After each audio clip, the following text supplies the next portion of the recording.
Everyone welcome back exam tree. फिर से हम हाजिर हैं आपके समक्ष एक नए वीडियो एक नए सीरीज़ के साथ।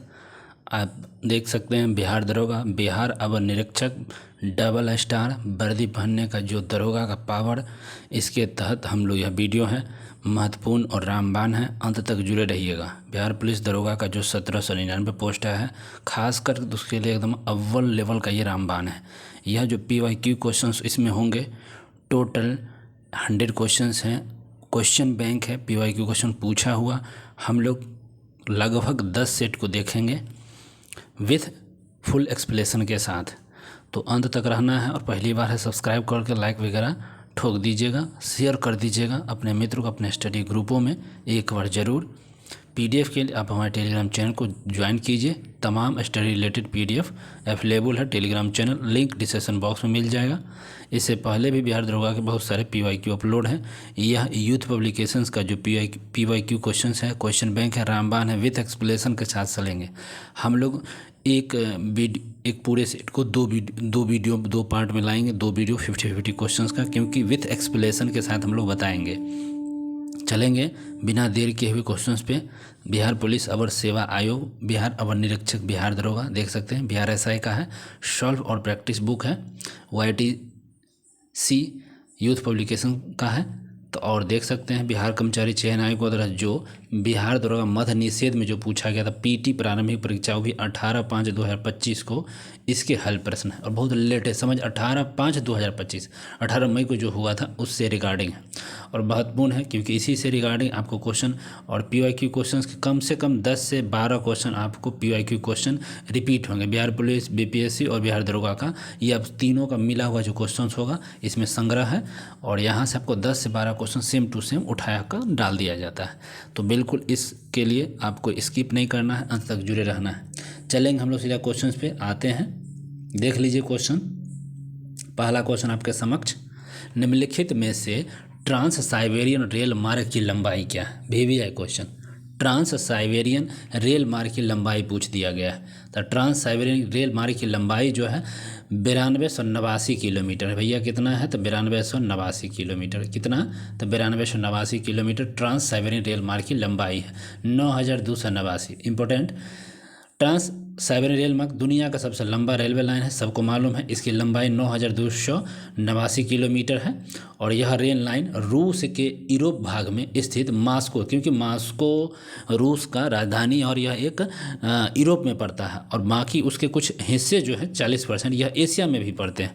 तो लेकिन मास्को यूरोप से स्टार्ट होता है, मास्को मोस्कोवा नदी किनारे है, इससे वहाँ से होकर एशिया वाले भाग पूर्वी थे जो व्लादिवोस्तोक, देखिए प्रशांत महासागर की तरफ से तट से सटा हुआ है, व्लादिवोस्तोक तक यह मार्ग आती है। 9289 किलोमीटर लंबा रेल मार्ग विश्व का सबसे बड़ा रेल मार्ग है।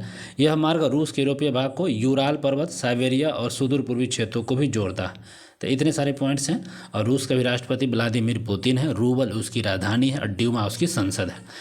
अगला चलेंगे क्वेश्चन पे। 2 नंबर देख लीजिए। 2 नंबर क्वेश्चन, संयुक्त राज्य जो इटली है, संयुक्त इटली है, इटली की राजधानी भी जॉर्जिया मेलोनी है। और संयुक्त इटली का जो राजा 1861 ईस्वी में किसे घोषित किया गया था? तो कौन सा भैया? तो 1861 में इटली का जो राजा है उसको घोषित किसे किया गया था?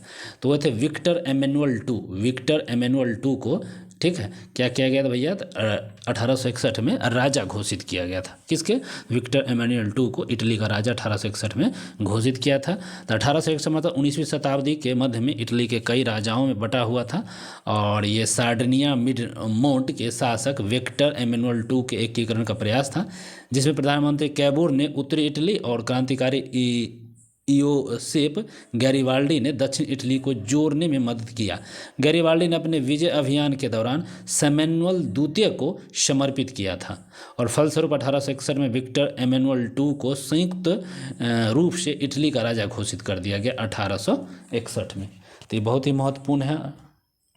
अगला क्वेश्चन करते हैं। 3 नंबर क्वेश्चन है, सतलज नदी में मिला दुर्लभ, देखिए सतलज नदी में मिला हुआ दुर्लभ टाइटेनियम निम्नलिखित में क्या था? अभी दुर्लभ सतलज नदी में एक टाइटेनियम मिला है, ठीक है। यह एक प्रकार के क्या था? कछुआ था, मछली था, शैवाल था या धातु था? भैया तो ये धातु था, ठीक है। टाइटेनियम कहाँ मिला है? सतलज, पंजाब में पड़ता है। आईआईटी रोपड़ ने देखिए पंजाब में सतलज नदी की रेत में टाइटेनियम नामक दुर्लभ धातु की खोज किया। यह धातु इलेक्ट्रॉनिक जैसे उपकरण, मोबाइल, लैपटॉप, अन्य हाईटेक गैजेट्स का उपयोग किया जाएगा इसमें। धातु का मतलब टाइटेनियम की खोज 1802 में स्वीडन के रसायन वैज्ञानिक एडर्स गुस्ताफ एकेनबर्ग ने किया था। ध्यान रखेंगे, आईआईटी पंजाब ने, आईआईटी पंजाब रोपड़ का है, उसने ये सतलज नदी में दुर्लभ टाइटेनियम की खोज किया था।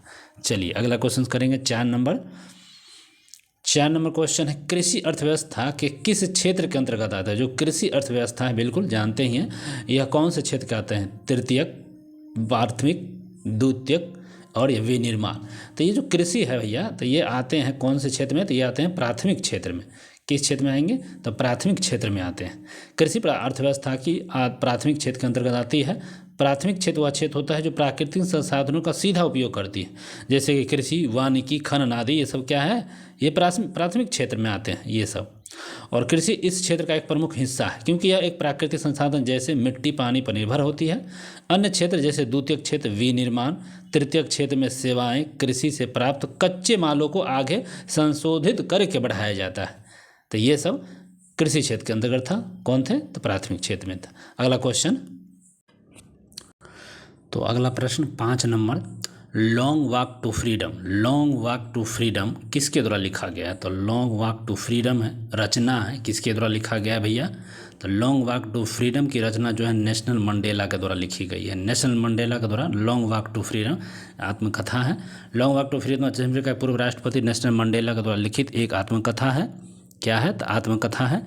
इसमें मंडेला ने अपने जीवन में रंगभेद के खिलाफ संघर्ष और दक्षिण अफ्रीका में स्वतंत्रता के लिए किए गए प्रयासों का वर्णन किया गया है। अगला क्वेश्चन 6 नंबर क्या है? मानव विकास सूचकांक में किसको शामिल नहीं किया जाता है? बिल्कुल सही है, मानव विकास सूचकांक जो होता है HDI होता है, इसमें जीवन प्रतिशत को किया जाता है, बिल्कुल सही है। साक्षरता दर भी बिल्कुल ठीक है, आय को भी किया जाता है और लिंगानुपात को नहीं किया जाता है। तो लिंगानुपात को यहाँ पे नहीं किया जाता है मानव विकास सूचकांक में, ठीक है, ध्यान रखिएगा। HDI देखिए, मानव विकास सूचकांक के अंतर्गत लिंगानुपात को शामिल नहीं किया जाता है। मानव विकास सूचकांक HDI एक समग्र सूचकांक है जो 3 प्रमुख कारकों पर आधारित है।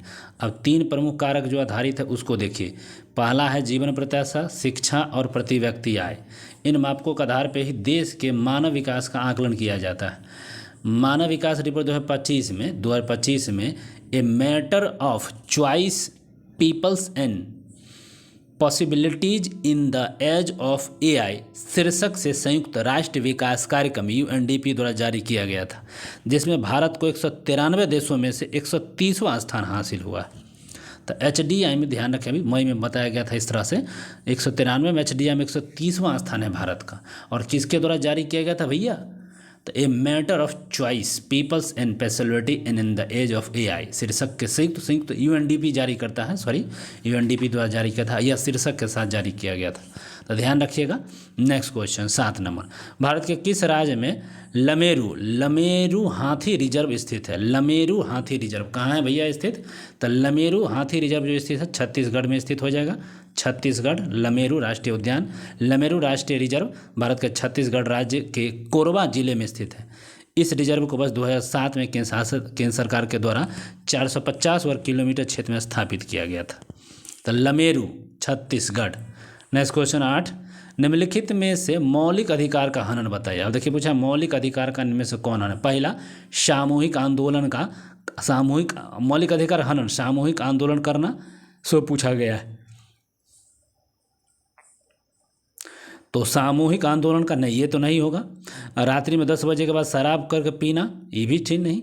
और पुस्तक छापने का प्रतिबंध और न्यूनतम मजदूरी अधिनियम। देखिए ये आपका न्यूनतम मजदूरी अधिनियम जो आएगा ना, ये करेक्ट हो जाएगा हमारे हिसाब से, लेकिन यहाँ पर स्टार दिया हुआ, कोई श्योरिटी नहीं है। चलिए फिर भी देख लेते हैं इसके एक्सप्लेनेशंस को। दिए गए विकल्पों में से पुस्तक छापने में प्रतिबंध, अभिव्यक्ति की आज़ादी, अनुच्छेद 19 के एवं न्यूनतम मजदूरी न देना, अनुच्छेद 23 शोषण के विरुद्ध अधिकार, मौलिक अधिकारों का हनन। तो इसमें 2 आ गया। देखिए मैंने तो बताया न्यूनतम मजदूरी न देना और पुस्तक छापने का अधिकार, तो ये 2 इसके आंसर होंगे, C और D दोनों। समझ गए। चलिए अगला क्वेश्चन का आते हैं। अगला प्रश्न है, प्रश्न में दिए गए रिक्त स्थान में कौन सा प्रीपोजिशन आयोग आए। ठीक है, तो प्रीपोजिशन आएगा। तो रिक्त स्थान में पूछा है प्रीपोजिशन। सेंटेंस क्या है, ही इज जेलियस, मैंने होता वो मैंने जेलियस मतलब ईर्ष्या करना, dash her success, he is jealous her success. इसके साथ किस चीज़ का हम प्रयोग करेंगे, तो ऑफ होता है, he is jealous of her success. तो D is the correct answer इसका होगा। जेलियस एक विशेषण है जो किसी व्यक्ति के प्रति भाव को व्यक्त करता है और प्रीपोजिशन ऑफ उस भावना को दर्शाएगा, इसीलिए वाक्य में ऑफ का प्रयोग होगा। ठीक है, ऑफ इज द करेक्ट हो जाएगा। नेक्स्ट क्वेश्चन है 10 से, मध्यकाल में चर्च द्वारा कृषि के उपज का 10वां हिस्सा कर के रूप में वसूल किया जाता था। चर्च द्वारा कृषि का 10वां हिस्सा लिया जाता था, चर्च के रूप में चर्च लेता था, उसे हम क्या कहते थे। मध्यकाल में पूछा गया, उसको हम उस समय क्या कहते थे, तो क्या कहते थे भैया, तो टाइद कहते थे, टाइद। ठीक है, टाइद कहा जाता था, कृषि का 10वां हिस्सा उसमें लिया जाता था मध्यकाल में, यूरोप में उसे टाइद कहते थे। अब उसका देख लेते हैं क्या लिखा हुआ है व्याख्या। मध्यकाल में यूरोप के किसान अपनी कृषि उपज का एक हिस्सा चर्च को देते थे, जिसे हम ताइद कहते हैं। ताइद दस्यांश कहा जाता था, ताइद या दस्यांश कहा जाता था। उपज का 10वां हिस्सा होता था, जबकि जजिया मुस्लिम शासकों द्वारा और गैर मुसलमानों द्वारा धार्मिक कर था। जजिया क्या था, गैर मुसलमानों और मुस्लिम को द्वारा एक प्रकार का क्या था भैया, कर था। चलिए अगला क्वेश्चन करेंगे।